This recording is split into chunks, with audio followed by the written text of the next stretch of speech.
ஏய் இதெல்லாம் காணிக்கல சேக்க நம்ம பாக்கல சேத்து பாவா ஆடி மாசம் ஏசப்பர் கூழ் ஊத்துறோம் எங்க முத்துமாரி அம்மன் கூழ் ஊத்துறோம். எந்த ஊரு? அருணாயினே உங்களால முடிஞ்ச காணிக்க போடுங்கண்ணே. ஆத்தா அவங்க கடையோட நல்ல செழிப்பா கடன் இல்லாம வாழ வைப்பானே.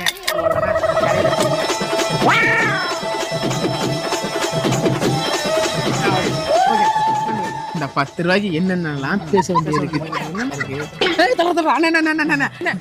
ஆடி மாசம் அப்பதா கூழ் ஊத்துறோம். ஆத்தா கூழ் ஊத்துறோம். அண்ணே ஆத்தா ஏதாவது காணி ஆத்தா அவங்க நல்லா வாழ பாரு. கல்யாணம் கல்யாணம் 20 ஆத்தா அவங்க வாழ்க்கையில கண்டறிந்து பாப்பானே.